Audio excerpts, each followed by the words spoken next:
மாண்புமிகு பேரவைத் தலைவர் அவர்களே,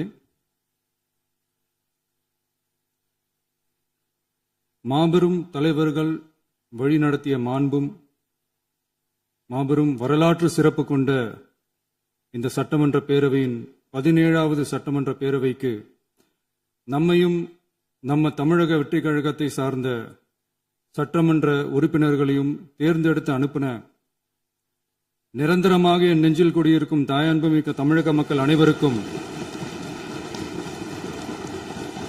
என்னுடைய மனப்பூர்வமான நன்றிகள். 17வது சட்டமன்ற கூட்டத்தொடரின் முதல் ஆளுநர் உரையின் மீதான நன்றி தெரிவிக்கும் தீர்மானத்திற்கு பதிலுரை வழங்க வாய்ப்பளித்த மாண்புமிகு பேரவைத் தலைவருக்கு நம் வணக்கத்தை தெரிவித்துக் கொள்கிறோம். மாண்புமிகு பேரவைத் தலைவர் அவர்களே, இந்த 17வது மாமன்றத்தில் அதிகப்படியான 12 கட்சிகளை சேர்ந்த பிரதிநிதிகள் தேர்ந்தெடுக்கப்பட்டிருக்கும். நாம கொள்கை ரீதியாகவும் நிலைப்பாடு ரீதியாகவும் வேறுபட்டு இருந்தாலும் மக்கள் பணி செய்வதுதான் நம்ம எல்லாருக்கும் பிரைமரியா இருக்கிற ஒரே எய்ம். அந்த வகையில தான் நம்ம எல்லாருமே நம்ம மக்களால் அங்கீகரிக்கப்பட்டு சட்டமன்றத்திற்கு வந்திருக்கிறோம். அதனால நாம கருத்தால் வேறுபட்டாலும் மக்கள் சேவை என்ற நோக்கத்துல நம்ம மாநிலம் சார்ந்த விஷயங்கள்ல நாம எல்லாரும் ஒன்றிணைந்து பயணிச்சா நம்ம தமிழ்நாடு என்னைக்கும் எதிலையும் முதன்மை மாநிலமாக திகழும். ஆளுநர் உரைக்கு நன்றி தெரிவிக்கும் தீர்மானத்தில் பேசின மாண்புமிகு உறுப்பினர்களுக்கு நன்றி. எதிர்த்து பேசினாதான் எதிர்கட்சின்னு ப்ரூவ் பண்ண முடியும்னு நினைச்சுக்கிட்டு பேசின எதிர்கட்சியை சேர்ந்த எதிர்கட்சி தலைவர் உள்ளிட்ட மாண்புமிகு உறுப்பினர்களுக்கும் வணக்கமும் நன்றியும். பதிலுரை வழங்குற அதே நேரத்தில் நம்மளை சட்டமன்ற உறுப்பினராக தேர்ந்தெடுத்த பெரம்பூர் தொகுதி மக்களுக்கு நம்மளோட நெஞ்சார்ந்த நன்றிகள். அதே மாதிரி ராஜினாமா பண்ணிட்டாலும் நம்மளை தேர்ந்தெடுத்த திருச்சி கிழக்கு மக்களுக்கும் இந்த மன்றத்தில் நம்மளோட நன்றியை பதிவு செய்கிறோம். அப்புறம் நம்மளோட அரசியல் பயணத்தை பற்றியும் கொஞ்சம் பதிவு செய்ய விரும்புகிறோம். நாம ஏதோ ஷூட்டிங்ல இருந்து நேரா வந்து சிஎம் ஆன மாதிரியே சில பேர் ஒரு இமேஜ் கிரியேட் பண்றாங்க. அவங்களுக்கு அவங்க ஆசைப்படுற லாங்குவேஜ்லயே சொல்றோம், அது வெறும் ரீல் தான், ரியல் கிடையாது. ஒரு சாதாரண நடிகனாத்தான் நம்ம கெரியர் தொடங்குச்சு. அப்புறம் அப்படியே சின்சியரா உழைச்சு மேல வந்தோம். நம்ம கெரியர்ல நாம மேல வந்ததுக்கு இந்த விஜய் ஒருத்தன் மட்டுமே காரணம் இல்லை, அவனோட உழைப்பு மட்டுமே காரணம் இல்லை. இந்த விஜயோட உழைப்புக்கும் உயர்வுக்கும் பின்னாடி இருக்கிற ஒட்டுமொத்த தமிழ்நாட்டு மக்களோட அன்பும் அரவணைப்பும் தான் காரணம். ஒவ்வொரு வீட்டில் இருக்க ஒவ்வொருத்தரும் நம்மள அவங்க வீட்டில் ஒருத்தனா ஏத்துக்கிட்டது தான் நமக்கு கடவுளும் மக்களும் தந்த மிகப்பெரிய வரம். அதுக்காகவே கடவுளுக்கு சமமான நம்மளோட சொந்தங்களான தமிழக மக்கள் அனைவருக்கும் மீண்டும் மீண்டும் நன்றி. இப்படி நம்மள தாயன்போடு அள்ளி அரவணைச்ச தமிழ்நாட்டு மக்களுக்கு நாம எப்படியெல்லாம் துணையாக இருந்தோம், எப்படியெல்லாம் மக்களோட மக்களா இருந்தோம்னு சொல்றேன். 1990ஸ்லயே ரசிகர் மன்றமா இருந்தப்பவே மக்களுக்கு துணையா நிக்க ஆரம்பிச்சோம். அதுக்கப்புறம் நற்படி மன்றமாவும் அதுக்கப்புறம் விஜய் மக்கள் இயக்கமாவும் மாறி மக்களோட மக்களா நின்றுகிட்டு இருந்தோம். 2008 ஈழத் தமிழருக்கு ஆதரவா உண்ணாவிரதம் போராட்டம் செஞ்சோம். போர் முடிவுக்கு வரணும், நம்ம தொப்புள் கூடிய உறவுகளான ஈழத் தமிழர்களுக்கு பாதுகாப்பான நிம்மதியான ஒரு வாழ்வு கிடைக்கணும்னு அன்னைக்கே கோரிக்கை வச்சோம். 2009 ஆரம்பிச்ச விஜய் மக்கள் இயக்கம் வழியா நம்மளோட மக்கள் நல பணிகளை எக்ஸ்டெண்ட் அண்ட் எக்ஸ்பேண்ட் பண்ணிக்கிட்டே வந்தோம். கல்விக்கு துணையா இருந்தோம், சோசியல் சர்வீஸ் செஞ்சோம், வெள்ள நிவாரணத்துல துணையா இருந்தோம், கொரோனா காலத்துல மக்களுக்கு தோள் கொடுத்தோம். விலையில்லா விருந்தகம், குருதியகம், முட்டைப்பால் ரொட்டி திட்டம், விழியகம், பயிலகம், நூலகம், இப்படி பல வழியில மக்களுக்கு துணையா இருந்தோம். அப்புறம் நம்மளோட திரைப்படங்கள்ல நம்மளால முடிஞ்ச வரைக்கும் ஊழல் எதிர்ப்ப சொன்னோம், சமூக நீதியை சொன்னோம், கல்வியை பத்தி சொன்னோம், அரசியலை பத்தி சொன்னோம். அரசியலை பத்தி பேசுனதுனால நம்ம படங்கள் சந்திச்ச இதுவரைக்கும் சந்திக்கிற பிரச்சனையை பத்தி எல்லாருக்குமே தெரிஞ்சதுதான். இது மட்டும் இல்லாம 2011 நாகப்பட்டினத்துல மீனவர் பிரச்சனைகளுக்கு ஆதரவா ஒரு பெரிய பொதுக்கூட்டம் நடத்தினோம். மீனவர்கள் மீதான தாக்குதலை கண்டிச்சு பேசி அதுல நம்மளோட எதிர்ப்பை பதிவு செஞ்சோம். 2017 ஜல்லிக்கட்டு போராட்டத்தில் தமிழர் பண்பாட்டு உரிமைக்கான நம்மளோட ஆதரவை தெரிவிச்சோம். 2018 ஸ்டெர்லைட் போராட்டம் துப்பாக்கி சூட்ல பாதிக்கப்பட்ட நம்ம சொந்தங்களை நேர்ல சந்திச்சு ஆறுதல் சொன்னோம்.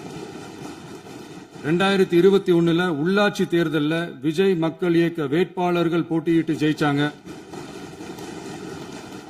கல்வி விருது விழா நடத்தி சிறந்த மதிப்பெண் பெற்ற மாணவ மாணவிகளுக்கு ஊக்கத்தொகையும் பரிசும் கொடுத்தோம். 2024 தமிழக வெற்றி கழகத்தை ஆரம்பிச்ச உடனேயே CAA-வை எதிர்த்து அறிக்கை விட்டோம். அரசியல் கட்சி ஆரம்பிச்சு விழுப்புரம் மாவட்டத்தில் விக்கிரவாண்டியில நம்மளோட முதல் மாநில மாநாட்டிய வெற்றி கொள்கை திருவிழாவை நடத்தினோம். தந்தை பெரியார், பெருந்தலைவர் காமராஜர், அண்ணல் அம்பேத்கர், வீரமங்கை வேலுநாச்சியார், மக்கள் சேவகர் அஞ்சலை அம்மாள்னு நம்மளோட 5 கொள்கை தலைவர்களை அறிவிச்சோம். இந்தியாவிலே 2 பெண் ஆளுமைகளை கொள்கை தலைவர்கள் அறிவிச்ச ஒரே கட்சி நம்ம டிவிக்கு மட்டும்தான் என்ற பெருமையோடு அறிவிச்சோம். பெரியார் சொன்ன மாதிரியே அவர் சொன்னதுல நமக்கு ஏற்புடையதை மட்டும் எடுத்துக்கிட்டோம். அவரோட கடவுள் மறுப்பு கொள்கையில நமக்கு உடன்பாடு இல்லைன்னு ஓப்பனா அறிவிச்சோம். நமக்கு கடவுள் நம்பிக்கை உண்டுன்னு அறிவிச்சோம். யாரோட நம்பிக்கைக்கும் நாம் எதிரானவங்க இல்லைன்னு தெளிவா அறிவிச்சோம். பெண் கல்வி, பெண்கள் முன்னேற்றம், சமூக சீர்திருத்தம், சமூக நீதி, இப்படி பெரியாரோட கருத்துக்களை நிறையவே ஏத்துக்கிட்டோம்னு அறிவிச்சோம். அண்ணல் அம்பேத்கரோட சம வாய்ப்பு, சமநீதி, சமத்துவத்தை ஃபாலோ பண்ணுவோம்னு அறிவிச்சோம். பெருந்தலைவர் காமராஜரோட மதச்சார்பின்மையை ஏத்துக்கிட்டதோட அவரோட நேர்மையான நிர்வாகத்தையே ஒரு கொள்கையா ஏத்துக்கிட்டோம்னு அறிவிச்சோம். வீரமங்கை வேலு நாச்சியாரோட மண் மீட்பையும் சமூக நல்லிணக்கத்தையும் பின்பற்றுவோம்னு அறிவிச்சோம். மக்கள் சேவகர் அஞ்சலை அம்மாளோட விடுதலை வேட்கையையும் மக்களோட வாழ்வாதாரத்துக்காக உறுதியாக நிற்கிறதையும் பின்பற்றுவோம்னு சொன்னோம். எல்லாருக்கும் எல்லாமும் கிடைக்கணும், எம் மதமும் நம் மதம்னு சொல்லி மதச்சார்பற்ற சமூக நீதி தான் நம்ம கொள்கைன்னு அறிவிச்சோம். நம்ம கொள்கை எதிரி யாரு, அரசியல் எதிரி யாருன்னு ஓப்பனா அறிவிச்சோம். எல்லாத்துக்கும் மேல பிறப்புக்கும் எல்லா உயிருக்கும்ன்றத நம்மளோட அடிப்படை அரசியல் கோட்பாட்டா அறிவிச்சுட்டு தான் அரசியலுக்கே வந்தோம். நம்ம மதுரை மாநாட்டில் நம்மளோட தேர்தல் அரசியல் மற்றும் ஆட்சி அதிகார அரசியல் வழிகாட்டியா அறிஞர் அண்ணாவையும் புரட்சி தலைவர் எம்ஜிஆரையும் ஏத்துக்கிட்டதா அறிவிச்சோம். அப்புறம் இன்னனையும் நாம இங்க பதிவு செஞ்சே ஆகணும். எல்லாரும் கட்சி ஆரம்பிச்சுட்டு தான் ஒவ்வொரு வீட்டுக்குள்ளேயும் போவாங்க. ஆனா நாம ஒவ்வொரு வீட்டுக்குள்ளேயும் போனதுக்கு அப்புறம் தான் கட்சியவே ஆரம்பிச்சிருக்கிறோம். ஒவ்வொரு வீட்டுல ஒவ்வொருத்தரும் நம்மள அவங்க பிள்ளையா, மகனா, அண்ணனா, தம்பியா ஏத்துக்கிட்டதும் இயல்பா நடந்துச்சு. தமிழ்நாட்டு மக்களோட மனசுக்குள்ள போறதுக்கு நாம பட்ட பாடு நமக்கு மட்டும்தான் தெரியும். இதெல்லாம் புரிஞ்சாலும் புரியாத மாதிரி இருக்கிறவங்க தான் நம்மள நடிகன் என்று சொல்லியும் நம்ம கட்சிய நடிகன் கட்சின்னு சொல்லியும் சில நக்கல், நையாண்டி இதெல்லாம் பேசுவாங்க. அதை பத்தி நமக்கு கவலை இல்லைன்னு. இப்படி நம்ம அரசியல் பயணம் ரொம்ப டிரான்ஸ்பரண்டா தான் ஆரம்பிச்சிருக்கு. இந்த 2026 தேர்தலில் கூட்டணியே இல்லாமல் தனியா நின்னோம். மக்கள் நம்மள தெளிவா புரிஞ்சுகிட்டதாலையும் நம்ம டிவிகே தோழர்களோட உழைப்பாலையும் நாம 35% வாக்குகளை வாங்கினோம். 1,72,00,000 வாக்குகளோட தமிழ்நாட்டிலேயே தனி பெரும் கட்சியா வந்தோம். தமிழக மக்களாலையும் நம்மளோட ஆதரவு இயக்கங்களாலையும் இதோ இன்னைக்கு இங்க நம்ம டிவிகே ஆளும் கட்சியா உட்கார்ந்துருக்கிறோம். இந்த ஆளும் கட்சியா ஆனதும் அவ்வளவு சாதாரணமாலாம் நடந்துடல. 2.25 வருஷத்துல ஆட்சிக்கு வந்துட்டீங்கன்னு ரொம்ப கிண்டலா கேலியா சிலர் பேசுறாங்க. எங்களோட இந்த 2.25 வருஷ டிராவல்ல எவ்வளவு வலியும் வேதனையும் இருக்குது. நம்மளோட மக்கள் சந்திப்புக்கே அவ்வளவு இடையூறு, அவ்வளவு தடைகள், ஊர் உலகத்துல யாருக்கும் இல்லாத ஒன்னா நமக்கு மட்டுமே தனியா ஸ்பெஷலா எக்ஸ்க்ளூசிவா நிறைய நிபந்தனைகள், நெருக்கடிகள், கட்டுப்பாடுகள், நம்மளை சந்திக்க வர்ற மக்களுக்கு சரியான பாதுகாப்பு இல்லாம, நம்ம கூட்ட நிகழ்ச்சிக்கு போதுமான பாதுகாப்பு இல்லாமன்னு இன்னும் வெளியே சொல்ல முடியாத நிறைய சூழ்ச்சிகள் எல்லாத்தையும் தாண்டி தான் நாம் இந்த இடத்துக்கு வந்திருக்கிறோம். But still miles to go. நம்ம டிராவல்ல எல்லாத்துக்கும் உச்சமா நம்மளோட சொந்தங்கள், நம்மளோட உறவுகள், 41 பேர் கரூர் சம்பவத்தில் இழந்த வேதனை எல்லாம் எப்படி சொல்றதுனே தெரியல. நம்ம மனசை விட்டு என்னைக்கும் அந்த வலியும் வேதனையும் நீங்கவே நீங்காது. அதுலயும் நம்ம மேலேயே பழி போட்ட கொடுமையெல்லாம் இருக்கும் பாருங்க, அதெல்லாம் வேற லெவலுங்க. என்னத்துக்கு அப்படியெல்லாம் செஞ்சாங்கன்னு தெரியல. அரசியல்னா இப்படியெல்லாம் கொடூரமா இருக்கணுமா என்ன? சரி விடுங்க. இந்த விஜய் இவனோட மக்களுக்காக எதையும் தாங்க தயாராகிட்டான். இவ்வளவு பெயின்ஃபுல்லான நம்ம பொலிட்டிக்கல் டிராவல்ல நம்மளோட மிகப்பெரிய ஆறுதலும் பலமும் என்ன தெரியுமா? என் நெஞ்சில் குடியிருக்கும் என்னோட தமிழ்நாட்டு மக்களும் என் உயிருக்கு உயிரான என்னோட தோழர்களும் தான். அவங்களோட பலத்தால தான். அன்னைக்கு 1967 முன்னாள் முதல்வர் மாண்புமிகு அறிஞர் அண்ணா அவர்கள் தலைமையில் அமைஞ்ச சாமானியர்களோட ஆட்சி மாதிரி 1977 முன்னாள் முதல்வர் மாண்புமிகு புரட்சி தலைவர் எம்ஜிஆர் அவர்கள் தலைமையில் அமைஞ்ச மிக சாமானியர்களோட ஆட்சி மாதிரி இதோ இன்னைக்கு அதே வரிசையில 2026 சட்டமன்ற தேர்தல்ல இந்த விஜயோட தோழர்கள் இடம்பெற்ற ஒரு மிக மிக சாமானியர்களின் ஆட்சி அமைஞ்சிருக்கு. வாகை சூடும் வரலாறு திரும்பி இருக்கிறது. இப்படி ஒரு தீர்ப்பை மக்கள் அளிச்சதுனாலதான் தமிழக வரலாற்றில் ஒரு மகத்தான கூட்டணி ஆட்சியை நாம் அமைச்சிருக்கிறோம். இளைஞர்களால என்ன செய்ய முடியும், பெண்களால என்ன செய்ய முடியும்னு கேட்டவங்களுக்கான பதில் தான் இன்னைக்கு அமைஞ்சிருக்கிற நம்ம ஆட்சி. ஒரே ஒரு குடும்பம் மட்டும் முக்கியம்னு சொல்றது நம்மளோட ஆட்சி அதிகார அரசியல் இல்ல. தமிழ்நாட்டில் இருக்கிற ஒவ்வொரு குடும்பமும் முக்கியம்னு சொல்றது தான் நம்ம அரசியல். நம்மளோட ஆட்சி அதிகாரம் அதான் நம்மளோட மனசாட்சி உள்ள மக்களாட்சி. இந்த 2026 தேர்தலில் யாராலும் உடைக்கவே முடியாதுன்னு சொன்ன மதத்தை உடைச்சோம், சாதியை உடைச்சோம், முக்கியமா காசு கொடுத்து ஓட்டு வாங்குற ஒரு நச்சு கலாச்சாரத்தையே சுக்கு நூறா தூள் தூளா உடைச்சிருந்தோம். நாம கிளீன் கவர்னன்ஸ் அண்ட் குட் கவர்னன்ஸ்ல உறுதியா இருக்கிறோம். இப்ப மட்டும் இல்ல, எப்பவுமே இப்படிதான் இருப்போம். இதுல 100% இது உண்மைன்றதுனாலதான் பாரம்பரியமான தினத்தந்தி பத்திரிகை ஊழலின் ஊற்றுக்கண் அடைக்கப்படுகிறதுன்னு 16/6/2026 அன்னைக்கு ஒரு தலையங்கமே எழுதியிருக்கு.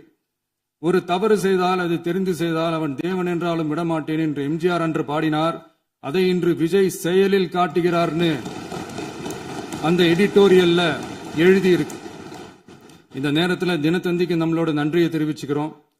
அரசியலுக்கு வந்து 2 வருஷம் தான் ஆகுது. உங்களுக்கு என்ன தெரியும், உங்களால என்ன முடியும்னு கேலியா கேட்டவங்களுக்கு தினத்தந்தியோட பதிலை இப்போதைக்கு போதும்னு நினைக்கிறேன். என்னென்னமோ செய்வான்னு சொல்றானே இந்த விஜய், பல வருஷமா இருக்கிற ஒரு பதவி வெறி பிடிச்ச அரசியலை உடைச்சி எப்படி செய்வான்னு நம்ம மக்களை யோசிச்சிருவாங்க. இதோ இப்போ நம்ம மக்களுக்கு புரிஞ்சிருக்கும். இப்பவும் சொல்றோம், இது வெறும் ஆரம்பம் தாங்க. இந்த மாபெரும் சபையிலிருந்து கேட்கிற மக்களே, நமக்கு கொஞ்சம் அவகாசம் கொடுங்க. இதுக்கு முன்னாடி, அதாவது 2017 கடைசியில இருந்து 2026 ஏப்ரல் வரைக்கும் இருந்த புண்ணியவான்கள் ஆட்சியில ஒவ்வொரு டிபார்ட்மெண்ட்லயும் போட்ட ஏராளமான ஓட்டைகளை அடைச்சிக்கிட்டே படிப்படியா மக்களுக்கு நல்லதையும் செஞ்சுக்கிட்டே வருவோம். அதனாலதான் நமக்கு எதிரா யாரோ சேரவே மாட்டாங்கன்னு நினைச்சவங்க எல்லாம் ஒன்னா சேர்றாங்க. நம்ம ஆட்சிக்கு டேட்டு குறிக்கிறாங்க.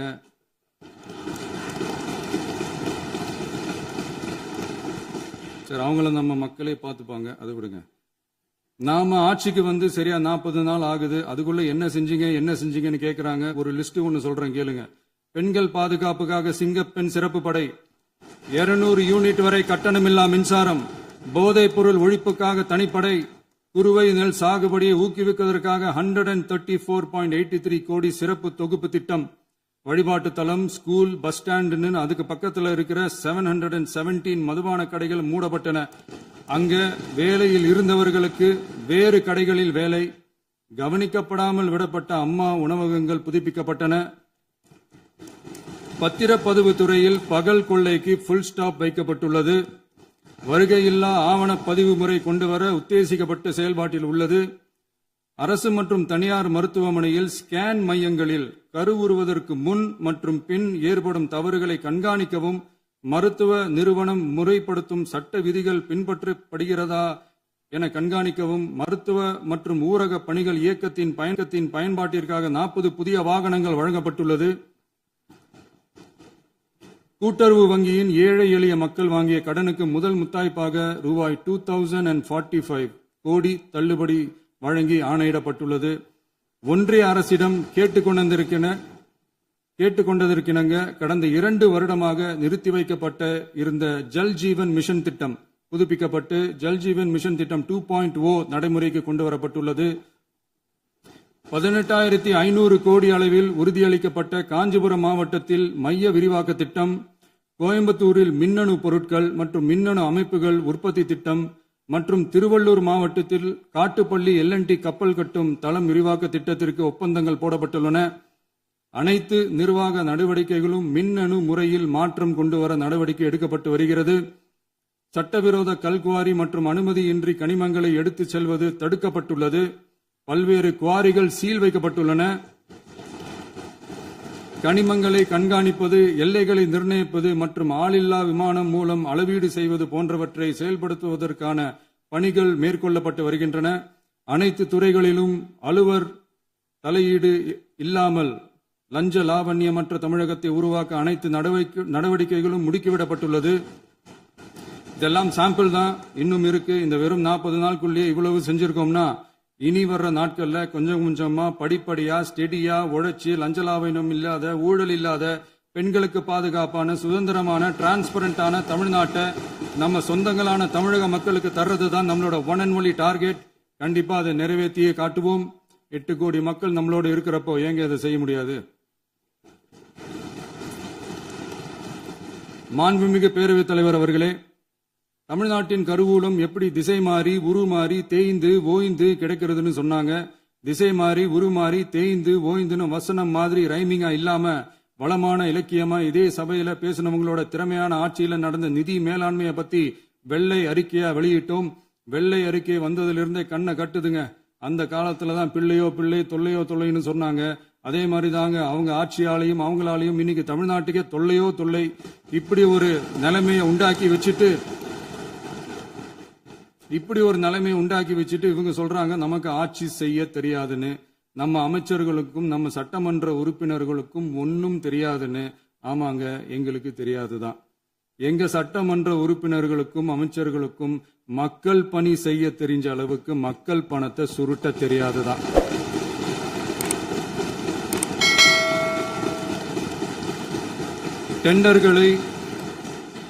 டெண்டர்களை முறைப்படுத்த தெரிஞ்ச அளவுக்கு அதோட ரேட்டை உயர்த்தி ஊழல் செய்ய தெரியாதுதான். பதவி உயர்வு வழங்கவும் பணி இடமாற்றம் கலந்தாய்வு நடத்தவும் தெரியுமே தவிர பதவி உயர்வுக்கும் பணியிட மாற்றத்திற்கும் பணம் பறிக்க தெரியாதுதான். புதிய பணியிடங்கள் உருவாக்க தெரியுமே தவிர அந்த பணியிடங்களை பணத்துக்கு விற்க தெரியாதுதான். கோயில்கள்ல நடக்கிற நிர்வாக சீர்கேட்டை தடுக்க நீங்க பேசுங்க, நீங்க கண்டினியூ பண்ணுங்க. கோயில்கள்ல நடக்கிற நிர்வாக சீர்கேட்டை தடுக்க தெரியுமே தவிர கோயில் பணத்தை கொள்ளையடிக்க தெரியாதுதான். தங்கத்தை உருக்கி தாரை வார்க்க தெரியாதுதான். கனிம வளத்தை பாதுகாக்க தெரிஞ்ச அளவுக்கு கனிமத்தை வித்து கொள்ளையடிக்க தெரியாதுதான். அரசு வருமானத்தை அரசு கஜானாவுக்கு மாத்த தெரிஞ்ச அளவுக்கு அந்த பணத்தை தனிப்பட்ட கஜானாவுக்கு மடை மாத்த தெரியாதுதான். போதை கலாச்சாரத்தை தடுக்க தெரிஞ்சவங்களுக்கு போதை கலாச்சாரத்தை வளர்க்க தெரியாதுதான். நம்ம குடும்பத்தில் இருக்கிற பாட்டி, அம்மா, அக்கா, தங்கச்சி, குழந்தைங்களை, பெண்களை மதிக்க தெரிஞ்சவங்களுக்கு ஓசி பஸ், 1000 ரூபாய் கேஸ், இப்படியெல்லாம் பேச தெரியாதுதான். எங்க உறுப்பினர்களுக்கும் அமைச்சர்களுக்கும் மக்கள் சேவை தெரிந்த அளவிற்கு சுயநல தேவையை செஞ்சிக்க தெரியாதுதான். அதனாலதான் சொல்றோம், எங்களை பார்த்து எதுவும் தெரியாதுன்னு சொல்றவங்களுக்கு சொல்றோம், இதெல்லாம் எங்களுக்கு தெரியாதுதான். உங்களை மாதிரி முறைகேடுகளை செய்யறத நாங்க தெரிஞ்சுக்கவும் போறதில்ல, தெரிஞ்சுக்கவும் ஆசைப்படல. அத கடைசி வரைக்கும் எங்களுக்கு தெரியாமலே இருந்துட்டு போகட்டும். அதனால நாங்களும் எங்க மக்களும் வெரி வெரி ஹாப்பி தான். மாண்புமிகு பேரவைத் தலைவர் அவர்களே, எதிர்ப்பவர்கள் எதிர்க்கட்சி என்பதற்காக எங்கள் ஆட்சி மீது 1000 பழி போடலாம். ஆனாலும் தமிழக மக்களுக்கு உண்மையை உணர்த்த வேண்டியது நம்மளோட கடமை. மின்வெட்டை பொறுத்தவரை தமிழ்நாடு மின்மிகை மாநிலமாக இருந்தாலும் கடந்த காலங்களில் ஏற்பட்ட நிர்வாக குளறுபடிகளும் மின்சார சாதனங்கள் மற்றும் மின் மாற்றிகளில் ஏற்படும் பழுதாலும் வேண்டுமென்றே சிலரின் நடவடிக்கைகளாலும் இந்த மின்வெட்டிற்கு காரணமாக உள்ளது. மின் விநியோக மீட்பு நடவடிக்கைகளை ஒருங்கிணைப்பதற்காக எதிர்பாராமல் இரவு நேரங்களில் ஏற்படும் மின் தடங்களை விரைந்து சரி செய்வதில் 10 உயர்மட்ட கண்காணிப்பு குழுக்கள் மற்றும் 125 சிறப்பு மின் தடை நீக்க ரோந்து வாகனங்கள் வழங்கப்பட்டு 24 மணி நேரமும் கண்காணிக்கப்படுகிறது. கூடுதலாக தற்போது 77 புதிய மின் தடை நீக்க மையங்களும் உருவாக்கப்பட்டுள்ளன. விரைவில் இந்த மின்வெட்டு நிலைமை அறவே நீக்கப்படும். மாண்புமிகு பேரவைத் தலைவர் அவர்களே, நம்ம விவசாயிகள் எல்லாரும் நம்மள நல்லா புரிஞ்சுக்கிட்டு தமிழக வெற்றி கழகத்தை ஏத்துக்கிட்டாலும் எதிர்க்கட்சிகளோட தூண்டுதலால சில இடங்கள்ல சில போராட்டங்கள் நடக்குது. எதிர்க்கட்சிகள் என்னதான் சித்து வேலை செஞ்சாலும் விவசாய பெருமக்கள் எல்லாரும் நம்ம ஆட்சி அவங்களுக்கான ஆட்சி தான் நல்லா புரிஞ்சுதான் வச்சிருக்கிறாங்க. இந்த வருஷம் எல்னினோ விளைவா எப்பவும் இருக்கிறத விட இந்த டைம் மழை குறையுங்கிறதையும் நம்ம விவசாயிகள் உணர்ந்துதான் இருப்பாங்க. இருந்தாலும் நம்ம அரசு நம்ம விவசாயிகளோட வாழ்வாதாரத்துக்காக பக்கபலமாகவும் உறுதியாகவும் துணை நிற்கும்ங்கிறத தெரிவிச்சுக்கிறோம். நம்ம தமிழகத்தில் ஏற்கனவே நடந்த அதி அற்புதமான சூப்பரான நிர்வாக திறன் கொண்ட 50 வருஷ அரசியல் அனுபவம் கொண்ட 2.0, 3.0, 4.0 பல 0 மாடல் ஆட்சி நடத்த கனவு கண்டவங்களோட அட்டகாசமான ஆட்சிக்காரங்க பல்வேறு விதமான நிதி நெருக்கடியை நம்ம மக்களுக்கும் நமக்கும் பரிசா கொடுத்துட்டு போய் இருந்தாலும் கூட்டுறவு வங்கிகளின் மூலம் 75,000 வரை பயிர்கடன் பெற்று குறு சிறு இதர பெரு விவசாயிகளுக்கு 100% முழுமையான பயிர்கடன் தள்ளுபடியும் 75,000க்கு மேல் கடன் பெற்றவர்களுக்கு குறைந்தபட்சமாக 35,000 பண பயன் கிடைக்கும் அளவிற்கு மொத்தம் 14,43,504 விவசாயிகளுக்கு ரூபாய் 5,932.23 கோடி பயிர்கடன் தள்ளுபடி வழங்கப்பட்டுள்ளது. மாண்புமிகு பேரவைத் தலைவர் அவர்களே, நாம ஒன்றியத்தில் கூட்டுறவு கூட்டாட்சி, மாநிலத்தில் சுயாட்சி என்ற கொள்கையை கொண்டவங்க தான் ஏற்கனவே அறிவிச்சிருக்கிறோம். தற்போதைய ஒன்றிய அரசு சார்ந்த கட்சியுடன் அரசியலில் கொள்கை அளவில் நேர் எதிராக நிக்கிறவங்க தான் நாம. அதே சமயத்தில் எதுக்கெடுத்தாலும் கண்ணை மூடிக்கிட்டு ஒன்றிய அரசோட மோதல் போக்கை விரும்புறவங்க நாம இல்ல. நமக்கு எப்பவுமே தமிழகத்தின் வளர்ச்சி மட்டும்தான் முக்கியம். அதுக்காக நம்மளோட அரசியல் ரீதியான கொள்கைகளையோ மாநில உரிமைகளையோ கொஞ்சம் கூட விட்டு கொடுக்கவே மாட்டோம். அதுல ரொம்ப தெளிவாகவும் உறுதியாகவும் இருக்கிறோம். இனியும் இப்படித்தான் இருப்போம். அதுல ஒருபோதும் மாற்றமே இருக்காது.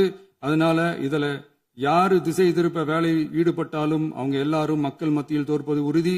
எனவே நம்ம மக்களுக்கோ சிறுபான்மை சகோதரர்களுக்கோ நம்ம ஆதரவு இயக்கங்களுக்கோ எந்தவித சந்தேகமும் வேண்டாம். நாம் யாரோட டீமும் இல்ல. நாம எப்பவுமே பியூரான பீப்புள்ஸ் டீம். இன்னும் சொல்ல போனா நாம secular team, social justice team. மாண்புமிகு பேரவைத் தலைவர் அவர்களே, அரசு விழாக்கள், கல்வி நிறுவனங்கள் மற்றும் பல அதிகாரப்பூர்வ நிகழ்ச்சிகளோட தொடக்கத்தில் நம்ம தமிழ்தாய் வாழ்த்த பாடுறதுதான் வழக்கமா இருக்கு.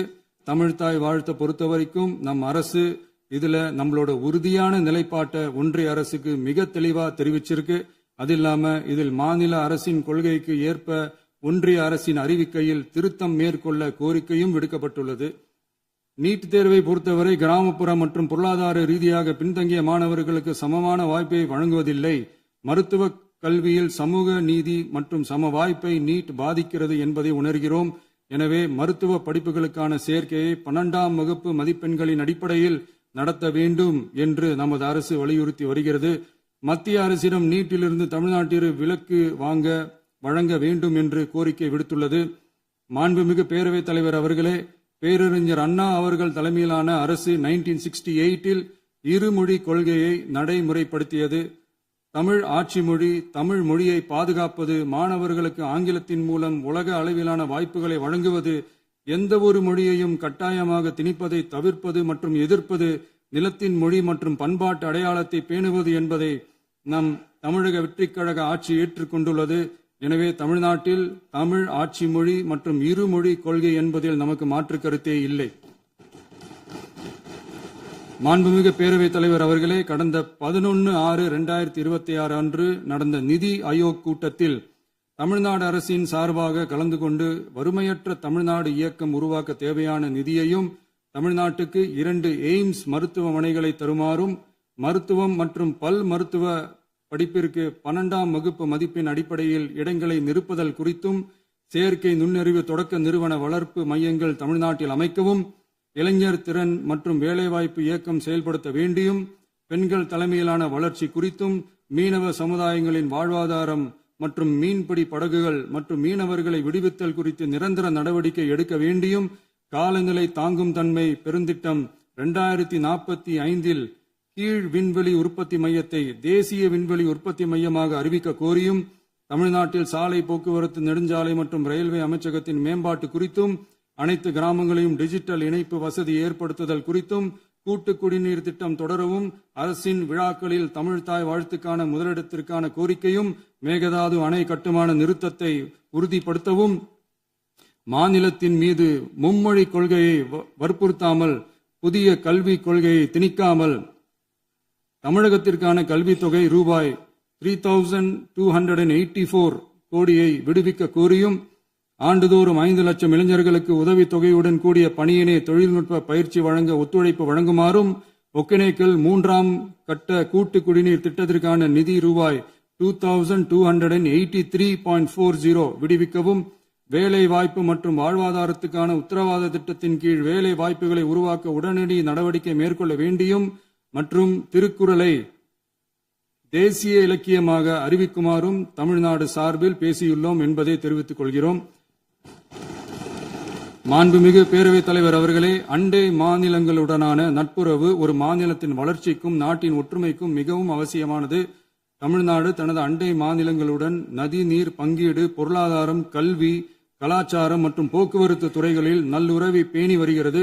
பரஸ்பர மரியாதை, ஒத்துழைப்பு மற்றும் கூட்டாட்சி தத்துவத்தின் அடிப்படையில் அண்டை மாநிலங்களுடனான நட்புறவை வலுப்படுத்தவும் நமது ஆட்சியில் காக்கப்படுகிறது. மாண்புமிகு பேரவைத் தலைவர் அவர்களே, சட்டம் ஒழுங்கை பத்தி பேச்சு வந்தது. சட்டம் ஒழுங்கு சரியா இருக்கணும் அப்படின்றதுல எங்களுக்கு மாற்று கருத்தே கிடையாது.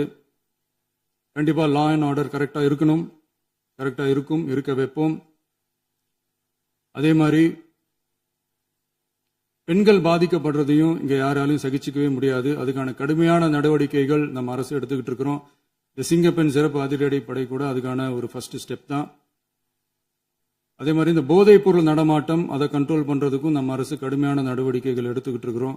அதையும் கண்டினியூ பண்ணி எடுப்போம். மாண்புமிகு பேரவைத் தலைவர் அவர்களே, இப்ப நான் சொன்ன இந்த பிரச்சனைகள்லாம் 2026 போன மாசம் மே மாசம் 10ஆம் தேதி புதுசா வந்துடல.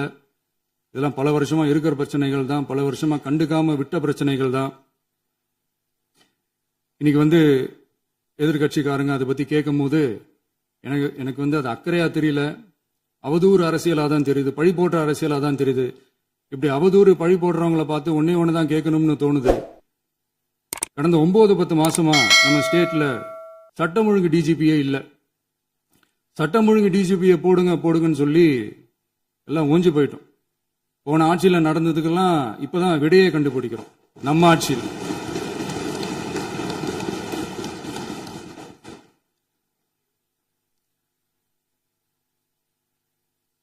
இந்த போதைப் பொருள் நடமாட்டம் தாறுமாறா அப்படியே பரவி கொட்டி கிடக்குது. இதெல்லாம் இனிஷியல் ஸ்டேஜ்லயே யார் கண்ட்ரோல் பண்ணியிருக்கணும்? போலீஸ் டிபார்ட்மெண்ட் அப்ப யார் கையில இருந்தது? இத்தனை கேள்வி நம்மளை பார்த்து கேட்கறாங்களே, ஒரே ஒரு கேள்விதான் நான் கேட்கணும்னு தோணுது. போலீஸ் டிபார்ட்மெண்ட்டை கையில வச்சுக்கிட்டே பிகினிங்லயே இனிஷியல் ஸ்டேஜ்லயே இந்த போதைப் பொருள் நடமாட்டத்தை ஏன் கண்ட்ரோல் பண்ணல?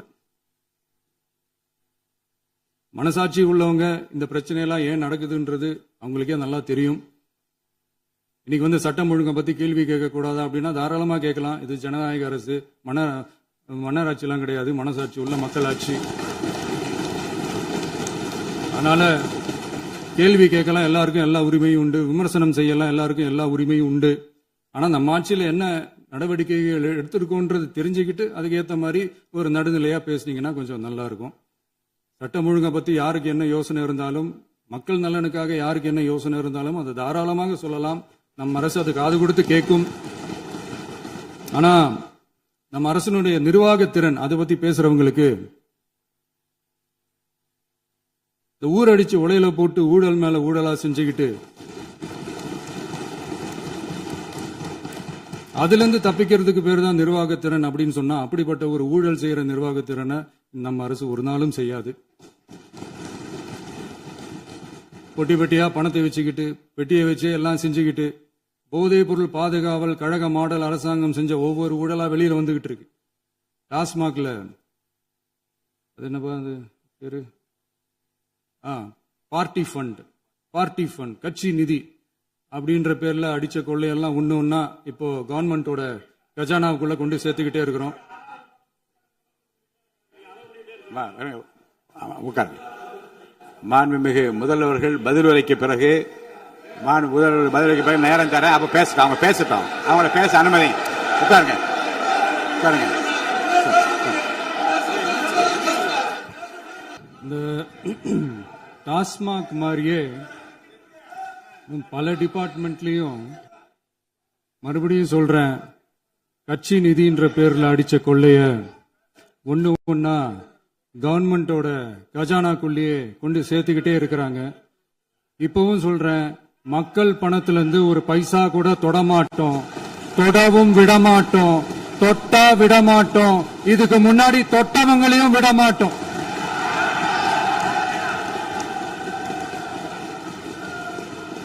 ஒவ்வொரு ஊழலா வெளியில வரும் போலே, ஒவ்வொரு வேஷமா கலைஞ்சிரும் போல, இங்க இருக்கிற நிறைய பேரு நடுங்கி போய் இதுல நம்ம மேல அவதூறு வேற. இப்ப புதுசா ஒரு வெப்பன் ஒண்ணு கொண்டு வந்திருக்காங்க. அது என்ன தெரியுமா? அவங்க தயவால தான் நம்ம ஆட்சி நடக்குதாம். மக்கள் தயவால இந்த ஆட்சி நடந்துகிட்டு இருக்கு. மனசாட்சி உள்ள சக்திகளோட ஆதரவால இந்த ஆட்சி நடந்துகிட்டு இருக்கு. நாங்க தான் அனுப்பி வச்சோம், நாங்க தான் அனுப்பி வச்சோம் அப்படின்றாங்களே. அனுப்பி வச்சவங்களுக்கு மினிஸ்ட்ரியில இடம் கொடுத்தா ஏன் கதறீங்க? ஏன் இவ்வளவு கோபம்? ஏன் இவ்வளவு கதறல்? இதுல இன்னொரு முக்கியமான விஷயம், மார்க்சிஸ்ட் கம்யூனிஸ்ட் கட்சி நமக்கு ஆதரவு கொடுத்தது சுயேட்சையா எடுத்த முடிவுன்னு சொல்றாங்க. அதே மாதிரி இந்திய கம்யூனிஸ்ட் கட்சி நமக்கு ஆதரவு கொடுத்தது சுயேட்சையா எடுத்த முடிவுன்னு சொல்றாங்க. இதுல எங்க இருந்து நாங்க தான் அனுப்பி வச்சோம், நாங்க தான் அனுப்பி வச்சோம்னா புரியலையே. மக்களுக்கு நல்லா புரியும், எல்லாத்தையும் தெளிவா பார்த்துக்கிட்டு இருக்கிறாங்க.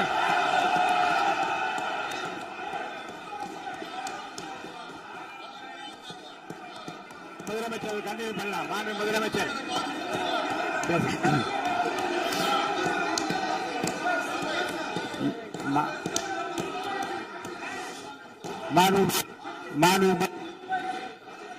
முதலமைச்சர் கண்டினியூ பண்ணலாம். நீ கண்டினியூ பண்ணலாம். நீ கண்டினியூ பண்ணலாம்.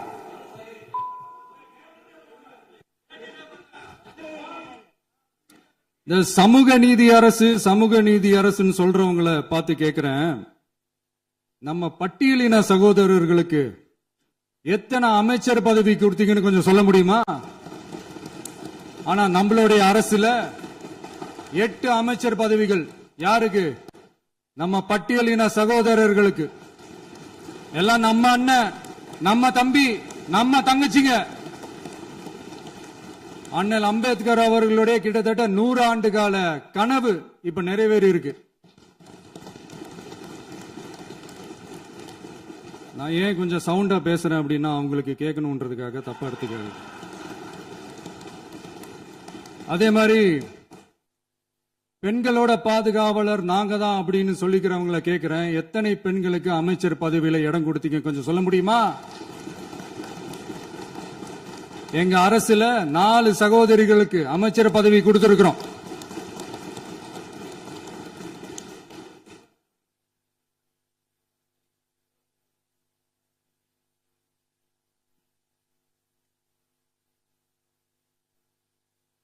அதனால மக்களால் நிராகரிக்கப்பட்டு மக்களால் அகற்றப்பட்டவங்களுக்கு ஒன்னே ஒன்னு சொல்லிக்கிறோம், தப்பே செய்ய மாட்டோம், ஊழலே செய்ய மாட்டோம், நேர்மையா தான் இருப்போம், நியாயமா தான் இருப்போம் அப்படின்னு சொல்றவங்களால மட்டும்தான் கூட்டணி ஆட்சி அமைக்க முன்வரும். ஆட்சியிலையும் பங்கு, அதிகாரத்திலையும் பங்கு கொடுக்க முன்வரும். ஊழல்லையே ஊறி போனவங்களால இந்த கூட்டணி ஆட்சியோ, ஆட்சியிலையும் பங்கு, அதிகாரத்திலையும் பங்கு கொடுக்க முன்வராது. மெஜாரிட்டி இருந்தாலும் தரமாட்டாங்க, மெஜாரிட்டி இல்லனாலும் தரமாட்டாங்க. கேட்டா ரெடிமேடா ஒரு பதில் ஒண்ணு வச்சிருப்பாங்க, கூட்டணி ஆட்சியை மக்கள் விரும்ப மாட்டாங்கன்னு. அதே மக்கள் தான் இப்ப அவங்கள பார்த்து சிரிக்கிறாங்க. நான் பதவி ஏத்த அன்னைக்கு கொஞ்சம் டைம் அவகாசம் கேட்டேன். எதுக்கு கேட்டேன்? நிதி நிலைமைலாம் கொஞ்சம் மோசமா இருக்குது, அதெல்லாம் கொஞ்சம் சரி செஞ்சுக்கிட்டே படிப்படியா கொஞ்சம் கொஞ்சமா நான் கொடுத்த வாக்குறுதிகள்லாம் செயல்படுத்துவேன், அதுக்காக கொஞ்சம் டைம் அவகாசம் கேட்டேன். நான் ஏதோ வேற எதுக்காகவோ வேற யாருக்காகவோ ஏதோ அவகாசம் கேட்ட மாதிரி. அடுத்து இங்க சபையில இல்லாதவங்களை பத்தி பேச வேண்டாம்னு நினைக்கிறேன்.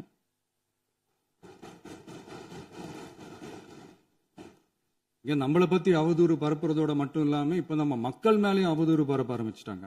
மக்கள் நமக்கு ஓட்டு போட்டது தப்பான், குடும்பம் குடும்பமா நமக்கு ஆதரிச்சது தப்பான். இது இப்ப இல்ல, நான் சொல்றது எம்ஜிஆர் அவர்கள் காலத்திலிருந்தே. அப்பவே அவர் ஜெயிச்சப்போ அதே மக்களை தப்பு தப்பா பேசுறது. மக்கள் என்ன பண்ணிட்டாங்க, எம்ஜிஆர் என்ன பண்ணிட்டாரு, எம்ஜிஆர் என்ன இது பண்ணிட்டாரு. 50 வருஷமா ஒரே டெக்னிக்கா.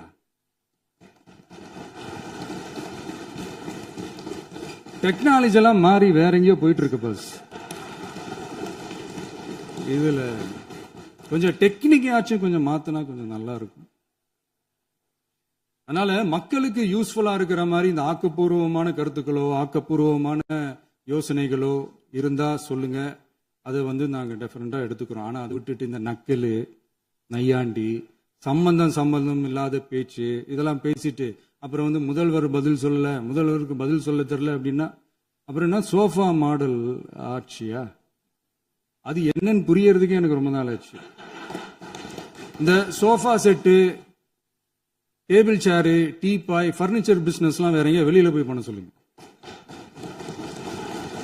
அப்படி அந்த பிசினஸ் தான் பண்ணணும்னா நிறைய பிசினஸ் பண்ற மாதிரி வெளியில போய் பண்ண சொல்லுங்க. இங்க சட்டசபைக்குள்ள வேணாம். அதனால ஆக்கப்பூர்வமான கருத்துக்கள் இருந்தா சொல்லுங்க. டெஃபினட்டா அது சரியா இருந்தா நாங்க ஏத்துக்கிறோம். எனக்கு ஒரு குட்டி கதை ஒண்ணு ஞாபகம் வருது, சொல்லாமா? ஒரு ஊர்ல ஒரு பெரியவர் வெயில் ரொம்ப ஜாஸ்தியா இருக்குன்னு சொல்லிட்டு கண்ணுக்கு மேல கை வச்சுக்கிட்டு இப்படி சுத்தி முத்தி தேடிக்கிட்டு இருந்தாராம். அப்ப கூட இருந்த ஒரு சின்ன பையன் என்ன தேடுறீங்க அப்படின்னு கேட்டானா. அதுக்கு அந்த பெரியவர் சொன்னாரா, அது ஒண்ணு இல்ல தம்பி, உங்க அப்பா இங்கதான் இருப்பாருன்னு சொன்னாங்க, அதான் தேடிக்கிட்டு இருக்கேன். எங்க உங்க அப்பாவையா காணோம்?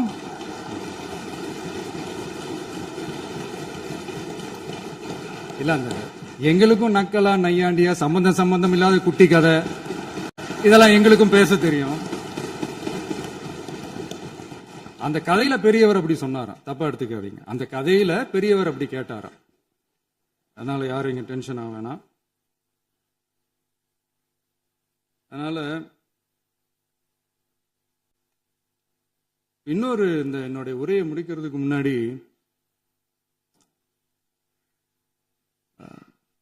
போயிட்டாங்க, பேசலாமா? நிறைய உங்க கருத்துக்களை நீங்க முழுமையாக மன நிறைவோடு பேசலாம். டிவியில பார்க்கலாம். சரி, அதான் 5 நிமிஷம் பேசுனதுக்கே கொலத்தூரி இந்த ஆட்டம் ஆயிடுச்சு. பேசுனா அப்புறம் என்ன பண்றது? கடைசியா நான் இந்த உரையை முடிக்கிறதுக்கு முன்னாடி ஒரு முக்கியமான ஒரு விஷயம் பத்தி சொல்லணும். ஆளுநர் உரை அன்னைக்கு இந்த தமிழ் தாய் வாழ்த்துக்கு அப்புறம் தேசிய கீதம் பாடினது தப்பு, தேசிய கீதம் 2 முறை பாடினது தப்பு, அப்படி ஒரு நிகழ்வு இதுக்கு முன்னாடி இந்த சட்டசபையில நடந்ததே கிடையாது, அந்த மரபே மாத்திட்டீங்க, இப்படி ஒரு பெரிய ஒரு போர் மாதிரி எதிர்கட்சியை சார்ந்தவங்க எல்லாம் சொன்னாங்க இல்லையா? அந்த மாநில உரிமை போராளிகளை, அந்த மரபு காக்கிற உரிமை போராளிகளை ஒரே ஒரு கேள்விதான் கேட்கணும். 2021 ஆகஸ்ட் 2 ஞாபகம் இருக்கா? Centenary celebration of Tamil Nadu legislature. அந்த ஃபங்க்ஷன்ல நம்ம முன்னாள் முதலமைச்சர் கருணாநிதி அவர்களோட கலைஞர் அவர்களுடைய கலைஞர் அவர்களுடைய புகைப்படத்தை மாண்புமிகு குடியரசுத் தலைவர் திறந்து வைக்கிற ஒரு ஃபங்க்ஷன். அந்த ஃபங்க்ஷன்ல national anthem followed by Tamil Thai Vazhthu அப்படின்னு அறிவிச்சது ஞாபகம் இருக்கா? அதாவது தேசிய கீதத்துக்கு அப்புறமா 2வது முறையா, நோட் திஸ் பாயிண்ட் மாண்புமிகு பேரவைத் தலைவர் அவர்களே, பிளீஸ் நோட் திஸ் பாயிண்ட். தேசிய கீதத்துக்கு அப்புறம் 2வது முறையாக தமிழ் தாய் வாழ்த்து பாடப்படும் அப்படின்னு சொன்னது ஞாபகம் இருக்கா? அதுவும் முத்தமிழ் அறிஞர் அப்படின்னு சொல்ற நம்ம கலைஞர் அவர்களுடைய அந்த புகைப்படம் வெளியிட்டு விழாவில் அவர் இருந்த இதே சபையில தமிழ 2வது இடத்துக்கு தள்ளினது யாருன்னு ஞாபகம் இருக்கா? அது மட்டும் இல்ல, அந்த தேசிய கீதத்தை நாட்டுப்பண் நேஷனல் ஆந்தம்னு சொல்லி அதே ஃபங்க்ஷன்ல கடைசியா ஃபங்க்ஷன் முடியும் போது செகண்ட் டைம் தேசிய கீதம் பாடினதும் ஞாபகம் இருக்கா? இதே அவையில் தான், அது அவை குறிப்பிலும் இருக்கிறது, இதே அவையில் தான் நடைபெற்றது. இந்த தக்க நேரத்தில் இந்த ஆதாரங்களை அளித்த மாண்பு முதல்வர் அவர்களுக்கு நன்றியை தெரிவித்துக் கொள்கிறேன். டவுட் இருந்தா இந்த புக்கை பார்த்து தெரிஞ்சுக்கலாம். அதனால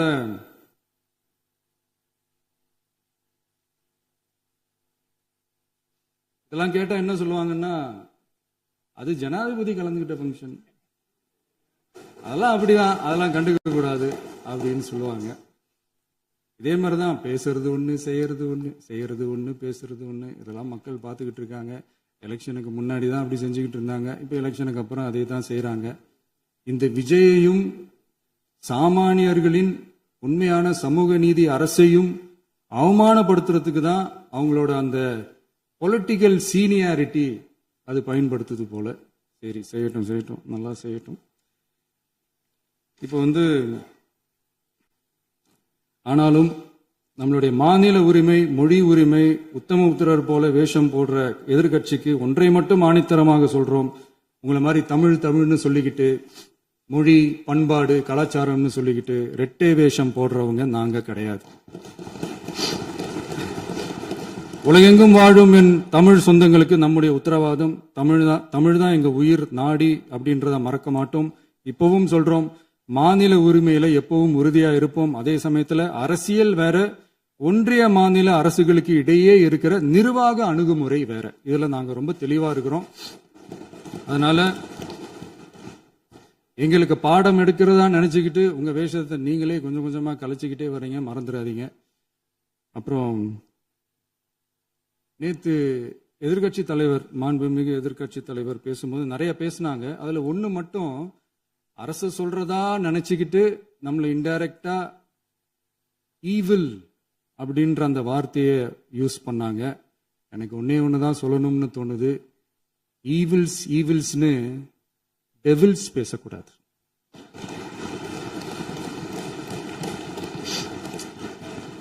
அவங்க இருந்திருந்தா ஒரு ஆக்ஷன் பண்ணணும்னு எனக்கு தோணுச்சு.